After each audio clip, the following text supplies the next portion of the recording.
It was thorough, outright, and total domination in Super Bowl 59. The Philadelphia Eagles hoisted Lombardi, defeating the Kansas City Chiefs 40-22. What did we learn from Super Bowl 59, both on Super Sunday and going forward, about these two teams and about the NFL domination on today's Peacock and Williamson?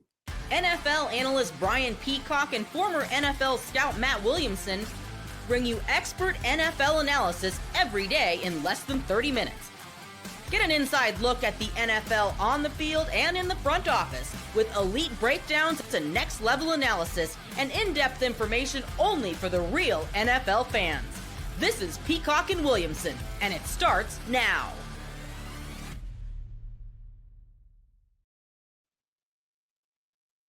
Welcome to the Peacock and Williamson NFL Show. Brian Peacock alongside Matt Williamson at BD Peacock at Williamson NFL. Thanks everybody for making us your first listen on the Locked On Podcast Network, your team every day. Love and appreciate all the everydayers out there that hung out with us for the 2024 season and are strapped in for 2025. A lot of news this week and an interesting start to the 2025 off season here as we get ready to go into the next one. And we're here with you every day, all season, off season, postseason, draft season long at Peacock and Williamson. If you're new to the program, welcome. Make sure you subscribe on YouTube or wherever you are listening to this podcast. Today's episode of Peacock and Williamson is brought to you by FanDuel. Right now, new customers can get $150 in bonus bets if your first $5 bet wins. Just go to FanDuel.com to get started. Whew, and boy, did the Philadelphia Eagles get started and not stop in Super Bowl 59. This is one that nobody saw coming. We both picked the Kansas City Chiefs. They were a team that couldn't lose, that always finds a way to win. And it was clear very early in this game that this was not going to be your standard Kansas City Chiefs win. This was going to be a little bit more difficult. But, 10-0 Eagles. We've seen this before. We've seen it in Super Bowls. We've seen it in recent history for the Kansas City Chiefs. Not a big deal. 24-0. It starts to become, okay, the Chiefs cannot do anything against this Philadelphia Eagles football team. Wow, 40-22, and that does not tell the story about how thoroughly the Chiefs were defeated in Super Bowl 59. Yeah, I mean, if you told me, hey, the Chiefs basically shut down Saquon Barkley, and that's one of the only things they did well. I mean, the defense actually played quite well, especially against the run. Yeah, they let up some explosives, and Hurts played well. We'll get to all that good stuff. But I'd be like, oh, they probably won by a touchdown or so. They probably controlled this game. Mahomes was picking them apart. Barkley couldn't go anywhere. Probably a lot of 3-and-outs for the Eagles. Total opposite. There was a long stretch there that Kansas City couldn't get a first down. Just miserable stuff. And the purist in me loves it because the game is still shows that the games are super important in the trenches. That you can win championships by being the best team in the league on the both sides of the ball combined. And we knew Kansas City's O-line was problematic. You got Tooney playing tackle and a real backup left guard. And I think Taylor's one of the most overrated right tackles in the league. And it's obviously a really difficult assignment against that Eagles front, which came to play, to say the least. Sweat and Williams and those guys were awesome.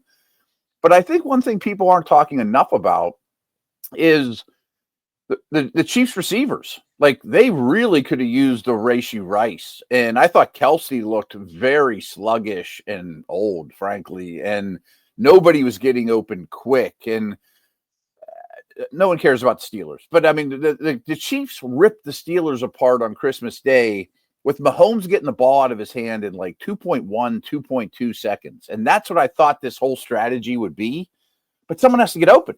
He's like ready to rip it, and then he's double clutching, and then he's fumbling around, then he doesn't trust his protection, his eyes drop, sack. So it was everyone to blame. And Mahomes will be the first one to tell you he didn't play great, but no protection, no one getting open, and you knew they weren't going to run the ball. I mean, I felt like I had a good bead on what the Chiefs' offense was going to try to do. I thought they'd just be better at it. Looking at the game statistically, a couple notes on stuff you mentioned there. Saquon Barkley, 2.3 yards per carry. He had 57 yards on 25 carries, right? Mahomes had 3 touchdown passes in this game. And if you just took little bits and pieces and you said, okay, Xavier Worley's going to go 8 for 157 and 2 touchdowns, Saquon Barkley's going to go for 2.3 yards per carry, you would say, man, Chiefs did it again, 3-peat, right? Everything else was just a waterfall from the Philadelphia Eagles destroying the Kansas City Chiefs in every other facet of the football game there. And so where do we go first? I want to you got to highlight, and you've already started to talk about it. It was the person who had the. I know that a lot of people probably bet a lot of money on the Chiefs, and there's a lot of gambling aspects. There's a lot of people that have weird days in the Super Bowl, big wins, big losses, guys crash out. There's fans that are upset. Nobody had a worse day than the actual quarterback in the Super Bowl. It looked like David Carr, rookie year, week 1 expansion Texans level. You cannot operate today. Yeah. And this is the best player in the game today. He could not even begin to operate. He had no chance from the start. Even when he tried to buy some time and kind of getting hit as he's throwing, nobody's making a play on the entire roster, right? DeAndre Hopkins, the surest hands in the NFL. Right. In recent you knew it was going to be. You're right. Drops the ball as wide open as you could possibly be. Nobody's making a play for Patrick Mahomes. And you say, oh, Patrick Mahomes didn't play well. He had no shot. He had no shot. Play well in that, right? It could have been Allen, Lamar, Burrow, Marino, Montana, Unitas. Right. Well, let's hold on a second. Joe Montana. Never lost a Super Bowl, never threw an interception in a Super Bowl. So let's get out of this conversation, okay, Matt? By the way, that's the dynasty conversation is one that we've been planning to have, and we're waiting to see, okay, did the Chiefs win this? How do we stack up these dynasties? We'll be talking Steelers and Patriots and 49ers and Chiefs dynasties later on in the week. But it was remarkable. Jalen Hurts barely broke a sweat. And he deserved the MVP award. He played really well in this game. Yeah, he did. But I can't remember a game in recent history aside from Justin Fields getting sacked like 9 times by Myles Garrett when he was a rookie. Right? That's what it looked like to me for how outmatched and how impossible the task was for one player versus the other. And it's really easy to look good or look bad when those are the circumstances that you're faced with. And nobody knows this better than Steve Spagnuolo, who's on the other side of this. How do you defeat the team that has the best player in the game? How do you defeat the team that has the better quarterback? You win it up front. We saw it with the 2007 New York Giants, right? Eli Manning was not Tom Brady. And how do you beat him in that game? Well, you are relentless with the pass rush, and you don't let them even have an opportunity to be the guy that they actually are. And that's what I saw in this game. So, Jalen Hurts was awesome. He deserves the MVP award. It's so difficult. And we talked about this in our prop bets before, excuse me, when we were previewing the football game. So difficult for an individual defensive player to win a Super Bowl MVP award. The MVP was the defensive side of the ball. Vic Fangio deserves it as much as Jalen Hurts, in my opinion. Guys like Cooper DeJean and Josh Sweat and that entire defensive front. And most of all, Howie Roseman, right? If you're pointing to, okay, who's the architect of this thing? Sirianni? I don't know. It didn't look as good when he had different coordinators, right? Howie Roseman, the team he put together in this, is another thing I point to when it comes to why the Philadelphia Eagles are champions once again in the NFL. And it was pretty amazing. Not only did they beat the Chiefs, not only did they take down Patrick Mahomes and Andy Reid and Steve Spagnuolo and this dynastic team, they thoroughly dominated it. Sure did. They had no chance. Patrick Mahomes had no chance in this game. I want to take that a step further next, Matt. I know there's a ton of things you touched on there. I just kept jotting down notes that I want to piggyback off. So it's just sort of my brain dump on watching this football game. We'll get individually into all those topics a little bit deeper here as we break down what happened in Super Bowl 59. What's next for the Eagles? What's next for the Kansas City Chiefs? What do we learn from this, as well as other teams try to go to the promised land and hoist that Lombardi trophy in 2025 and beyond? Next.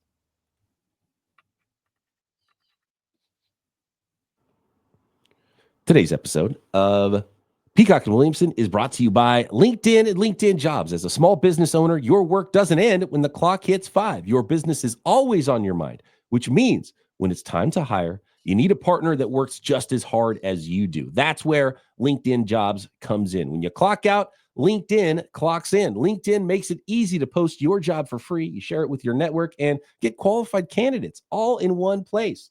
So when you post your job, LinkedIn helps you do that. They know you're wearing so many hats. It is difficult to do everything as a small business owner. So LinkedIn has new features that can help you write job descriptions, then quickly get your job in front of the right people with deep candidate insights. And here's a pro tip: add the hashtag hiring frame to your profile picture to double your reach to qualified candidates. No wonder 72% of small businesses say LinkedIn helps them find high quality hires. So post your job for free at linkedin.com/LockedOnNFL. That's linkedin.com/LockedOnNFL to post your job for free. Terms and conditions apply.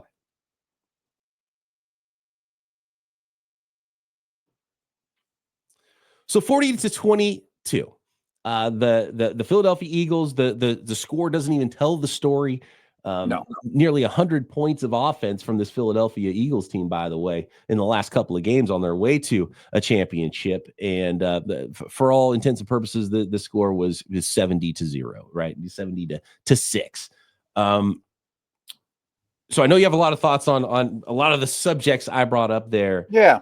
But when you point to this game, obviously it's the defensive line, it's the defense of the Philadelphia Eagles. But what else stands out to you in this Philadelphia Eagles dominating Super Bowl win? Yeah, there were three things I wanted to piggyback off of that you were just kind of throwing out there. Is Mahomes has now lost 2 Super Bowls. And if you remember the other one, it was against Tampa, and they couldn't protect him at all. You know, he's parallel to the ground throwing passes in that game and just getting crushed. And then Kansas City, that offseason goes crazy with O-line spending and additions. You know, they realize we have to protect this guy. And we'll talk about Kansas City's future and the Eagles' future down the road. But, like, it dawned on me as you were mentioning that, too. It's like when Brady lost Super Bowls. Yeah, Eli was great, and we had Hall of Fame talks with Eli. But it's because they couldn't block Strahan and Tuck in that NASCAR package. You know what I mean? Like, right. I mean, these awesome GOAT quarterbacks are still vulnerable to susceptible to not being protected. You know, I mean, that is obviously a huge problem. Now, there's 2 stats I wanted to throw out too that I find remarkable. First of all, Eagles didn't blitz once in that game, not once, and he was under pressure a ridiculous amount of time. And I know Andy Reid is one of the best coaches we'll ever see, but he sent 5 guys out on a route, 81% of their dropbacks. I mean, you're not even helping. I mean, and then once in a while he'd keep Kelsey in to try to block Sweat. Might as well have one of us trying to block him. I mean, like, they didn't help him at all. I mean, do something different. Yeah, it didn't. There was nothing that he could do, even when he did have extra protection. And Patrick Mahomes. And what happens? Patrick Mahomes is still a human being. He didn't trust it, clearly, and the thing that blows me away is, like, so there were 6 sacks on 0 blitzes. That is thorough domination. Yep. You don't win football games when that's the ratio, right?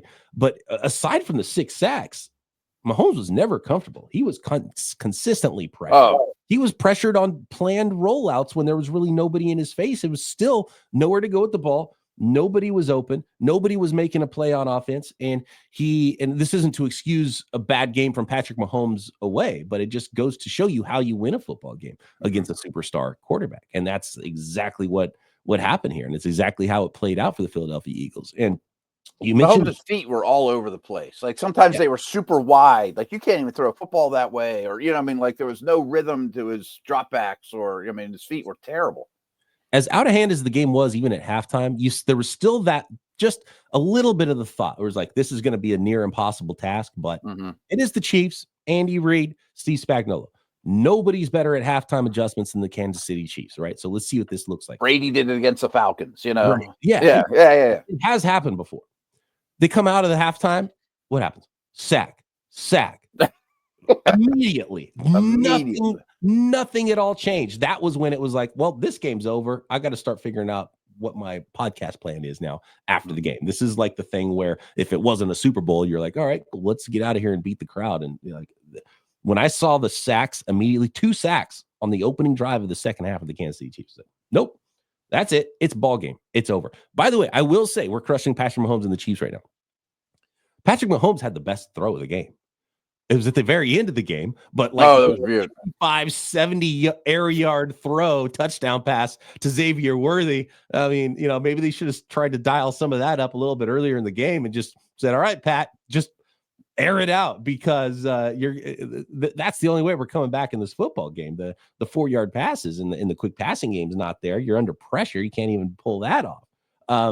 But it was fun to see him uncork one. That was a ridiculous throw, even though, the big highlight throw of the game was the Devontae Smith touchdown from Jalen Hurts, which was a nice throw as well. But wow, the pass from, if you're the Chiefs fan, you're like, oh, this could be fun. Let's do that more next year with right. Maybe Xavier Worthy. We more vertical, right? Speed guy. But yeah, the Chiefs looked slow and old, and on offense, they had no shot. Thoroughly dominated. It was pretty unbelievable to watch. Yeah, that was another note, that I wanted to piggyback off what you're saying, is clearly on both sides of the ball, but especially when Kansas City had the ball, the Eagles just played faster. I mean, they were more aggressive. Can say they're better prepared, or you can blame coaching, or, they came out flat, or whatever cliche you like, but they played faster. And clearly the defense did. Anyone could see that. But that's where I give Hurts the most credit, was he's not back there patting the ball. And when he did throw deep, he had lots of protection. He could sit there and pat the ball, but he was very decisive of, okay, it's not there, I'm running, and he did a lot of damage with his legs in this game too. I mean, a lot of it, the game was out of reach, but they didn't have much of an answer for that. But I thought he was very quick processing in his mind. I'm either going to hit my first read or I'm going, and I thought that was absolutely huge. And then the other thing I wanted to bring up too, I forgot, was you look at how the Eagles were constructed. You mentioned Roseman. They draft so well. And that whole defense, really, including like Blankenship, who was an undrafted free agent. I tweeted this out. 9 of their 11 starters were drafted and or UFAs. And that didn't even count DeJean. And I was counting Dean, who would be the starting linebacker. But basically everyone but Bond and Slay, they drafted and developed on defense. An entire defense, best defense in the league. They didn't go out and buy it at the store. They developed it, starting with D-line, but finishing it off with corners, and that's Roseman. And so homegrown, they allowed, Hassan Reddick to go. They had the talent to back up expensive talent and allowed themselves to pay other guys like 2 wide receivers and a quarterback and an offensive line. And we've talked a lot about the Eagles' defensive line. The offensive line dominated as well. I wanted to bring up Stoutland too. Maybe not as much in the run game as we talked about, but Jalen Hurts was clean. And I talked about how, did he even break a sweat in that game? He must have, because he ran for 72 yards, which was, by the way, a quarterback rushing record, I think, in the Super Bowl. It just was so easy all game long. And when you watch 2 quarterbacks, one guy is chicken with his head cut off, can't do anything, trying as hard as he can, sweating from play one. Jalen Hurts barely broke a sweat in that game. So the offensive line, clear win there. They won both lines of scrimmage resoundingly. I say this a lot, but I don't say it enough, that if I was a head coach, a newly appointed head coach of a team, my priority number one, the second I got hired, is finding the best offensive line coach on the planet, and I'll give them $20 million a year if they want. It doesn't make any difference. Like people, again, bring it back to Steelers.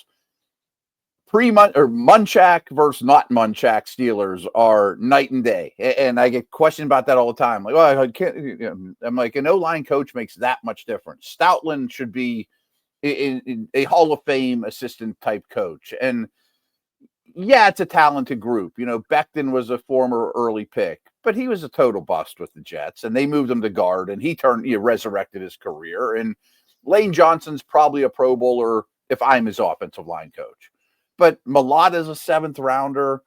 Dickerson's a 2. I mean, it wasn't like first round picks everywhere. And I'm sure he had a lot to do with Kelsey's development, who was a late pick too. Like, these aren't just all first round picks everywhere, like the D line. Kelsey, undersized guy, late round pick. Mailata, I think, is the best example. He wasn't a football player. You turned a guy who wasn't a football player into a franchise left tackle. One of the best left tackles on the planet, right? It's a phenomenal job. Stoutland U is what they call it when he goes to work on guys and teaches them how to play offensive line in the NFL. Phenomenal. And you go down the list and you talk about the offseason that Howie Roseman put together. I want to get into that next because it was, rarely does the team that wins the offseason win the actual season. It happened for the Philadelphia Eagles. Yeah. And it wasn't just in personnel. It wasn't just in spending free agent dollars. In fact, dollars was not the reason the Philadelphia Eagles won the Super Bowl, as we started to lay out there. So team building, that's what we like to geek out on here. Let's get into that next.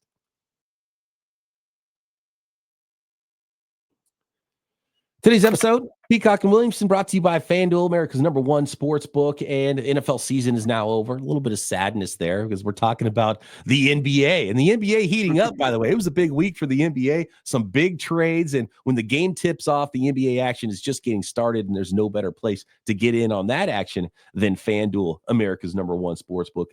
By the way, NFL betting is not done, though. Draft props, my favorite way to bet on FanDuel. With FanDuel, you can place live bets throughout a basketball game. So even if you miss the opening tip-off, you want to bet on the fourth quarter comeback, you can stay in on the action there. And if you're looking for a bigger payout, you can even combine your live bets into same-game parlays. And right now, new FanDuel customers can get $150 in bonus bets if you win your first $5 bet. Just visit FanDuel.com to join today or download the app. That's FanDuel.com for your shot at $150 in bonus bets. Make every moment more with FanDuel, the official sports betting partner of the NBA.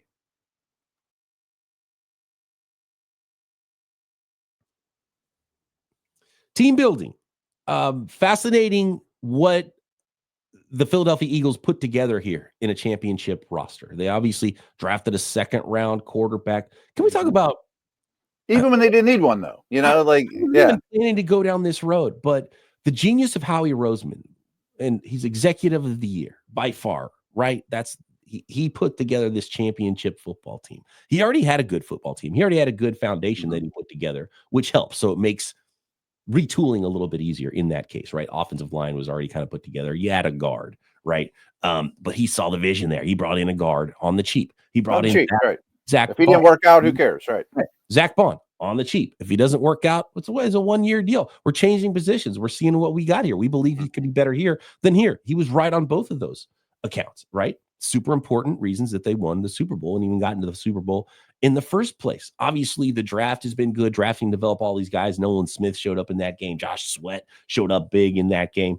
Cooper DeJean and Quinyon Mitchell, right? A lot of guys. You already outlined a lot of the late round picks that were good, early round picks that were good. They've drafted and developed phenomenally and have allowed expensive players to leave so they could be replaced by young draft picks, adding draft picks, maneuvering in the draft masterfully.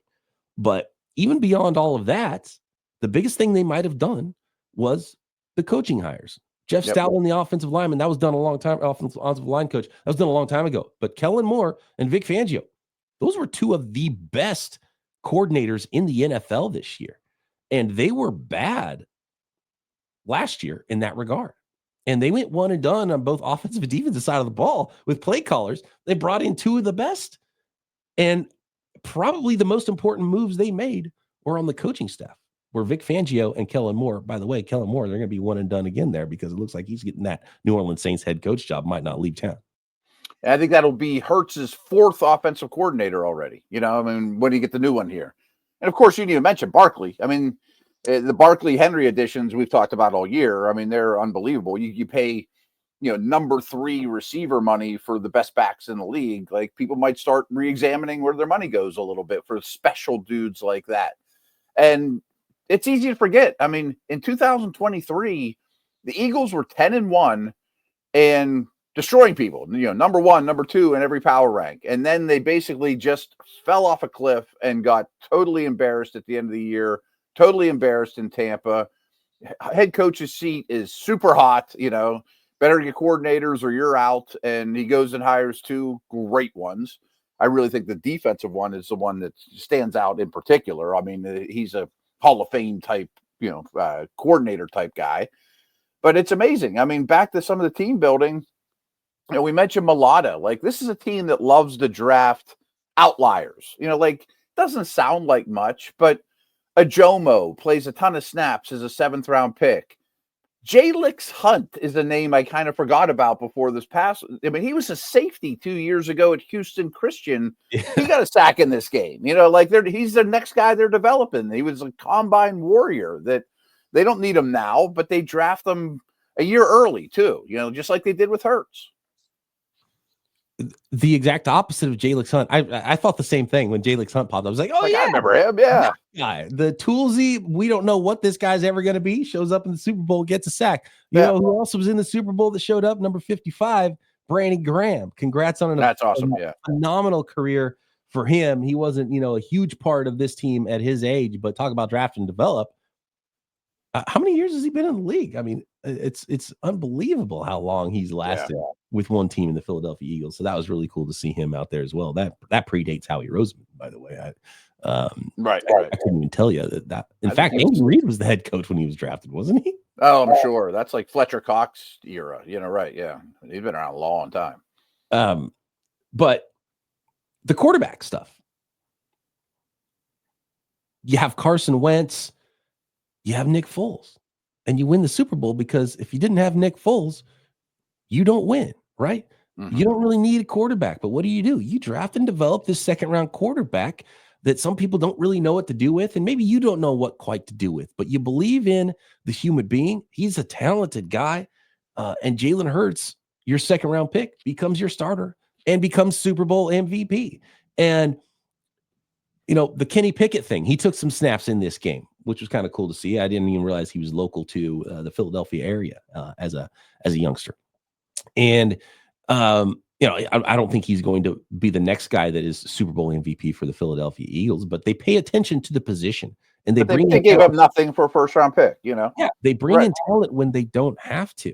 And they've allowed themselves to do interesting things in the draft and trade around and have given themselves some leeway to do what they need to do and make trades that other teams can't even do because they've already put the thing together and the foundation together, and it's allowed them to have extra picks, to play with picks, to do things that could help them years down the road where other teams are just chasing their own tail and trying to help out their own current roster right now because they need this big gaping hole to be filled.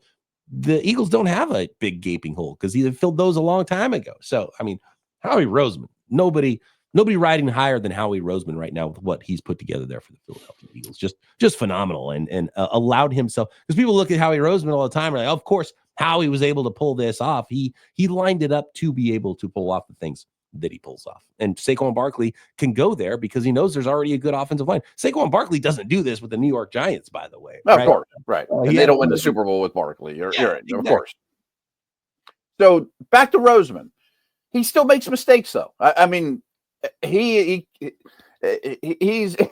he can do no wrong right now, and he's the best GM in the league, and we all admit that. But because he does all those other things so well, and he keeps turning the roster, there were 2 moves he made this offseason that no one's going to ever blame him for, but weren't real good. I know Dotson caught a long ball and almost scored. Was that worth a 3rd-round pick? I say, but you gave him a 3rd-round pick for this guy. Touchdown. Right. Fair trade. See, even that turned out rosy. I was going to ding him for that one. And then their biggest free agent addition this year was the edge pass rusher, Huff, who was inactive for this game. Healthy scratch. Don't even need the guy. So like you can even miss on a free agent or a trade and still have the best roster in the league whenever you're doing the things he's doing, Yeah, no doubt. When you have Jalen Carter and you have Nolan Smith and you have Josh Sweat, and you can lose star players potentially that are expected to be star players, big investments, and be as good or better. Yeah. And he allowed himself that wide berth to have fun with his roster, do things that other teams can't even do. And that's when you're really cooking. Even like Milton Williams, who's about to become super rich. Yes. He's kind of like Hunt. I mean, remember his combine? Ridiculous. unbelievable, right? And just year one, he doesn't do much, and then by the time his contract's up, he is a force. And I'll bet everything I have their first round pick is a D lineman of some sort from a great D line draft. They might lose Sweat. They're probably going to lose Williams. I mean, and they can draft two more. They can let those guys walk and replace them in house with the guys they've already drafted, or that they continue to draft and develop. Yeah, and we saw this with the Patriots, letting guys walk. You have to be smart with the money. Even the way they structured the Jalen Hurts contract, and I didn't even realize this at the time, but Jalen Hurts had this contract where there was like year 4 was a really low base salary year, because they looked at they're like, well, we're gonna have to pay 2 wide receivers, we're gonna pay this and this. This is the tough year, so let's take that out of Jalen Hurts' contract and let's make this all work. And so just foresight, masterful, and you give yourself an opportunity to mess up, because you're never going to be batting 1,000. You're going to miss on draft, right? Of course. Free agents go haywire all the time. There's injuries and other things, and they've built something that can withstand a lot of that. Nothing more important though than the attention that they've paid. It wasn't luck that they have the best defensive line combination in the NFL, right? That is not luck. And they'll never ignore that. They're going to always draft one more O lineman than they need, and always 2 more D linemen. And you saw the opposite side of that, where and even when Spags was dialing up some blitzes, he was still able to get a little bit of pressure. They weren't able to get pressure without the blitz in the Super Bowl. It was clearly not enough. But for the Kansas City Chiefs, you saw how it did start to hurt you. It was like, okay, well, shoot, we had to move our guard out to tackle. Well, he's a Pro Bowl, he's an all-pro guard, Joe Thuney. But at tackle, why did he move from tackle to guard when he went from college to the NFL? Well, arms are a little short. Who are you going up against? Josh Sweat, 35-inch arm length. It's like, that's the thing. That's the reason, right? And then you see it play out in the Super Bowl. And one team, Sweat wasn't a first-round pick, but he looks like it. Does. Yeah. I mean, physically he is. Milton Williams, Jalen Hunt, these guys are first-round athletes. There you have it. Parting thoughts on Super Bowl 59. We've talked about how these teams were built, how the team played out, how the game played out on the field. Off the air, Matt, we talked about it wasn't like, if this one play, this one call, this one play. There's none of that, because it was such a thorough beating. Could things have turned around for the Chiefs early in that game, and it looks a little bit different, and maybe they're within a score when Patrick Mahomes is airing it out to Xavier Worthy in the fourth quarter? Maybe. This was going to sound ludicrous, but I feel like if they played that game 10 times, the Eagles win 10 of them. It's just a bad matchup with better players. And what regrets do Reed and Mahomes have today? Sending 5 guys out 81% of the time? Yeah, that you should probably have that regret. You should probably keep some big body in to help. And Mahomes throwing that pick 6, it was pretty much on him. Yeah, that's a regret. But that wasn't you still got slaughtered. And Jalen Hurts gave him an opportunity. He threw that interception early in the game. And they wouldn't win 10 out of 10. I hope people don't think that. Right. 9 out of 10. It sure feels that way on Monday. Right. But it's a great point, because so the Jalen Hurts interception, and I know that the Chiefs were deep in their territory because they picked it off inside the 5-yard line. But I got up to go get something to drink. I came back. The Eagles had the ball again. Yeah. Great out. I got this turnover. Here you go. Try again. Why not? Because we can't do anything on the offensive side of the ball. It was insane. Yeah. I bet the over on Mahomes' attempts and receptions, thinking he's going to throw the ball 80 to 90% of the time. And I was dead right, but they didn't run any plays. The Eagles territory. Right. 9 straight drives. Move the sticks. Yeah. All right. Anyway, thoroughly dominating were the Philadelphia Eagles en route to a Super Bowl 59 championship. 40-22 was the final score. More takeaways from this game as we go. Let's talk about the Kansas City Chiefs, what they have to do team building wise. We're going to talk NFL draft, obviously, just about every single day here as we go through the 2025 offseason. A lot of interesting trade conversations happening around the league. Yeah. Samuel's name added to the list with Cooper Kupp and Myles Garrett and Aaron Rodgers getting cut by the New York Jets, and a whole lot more. So stay tuned, subscribe on YouTube or wherever you get your podcasts. Matt and I back tomorrow. right here, Peacock and Williamson.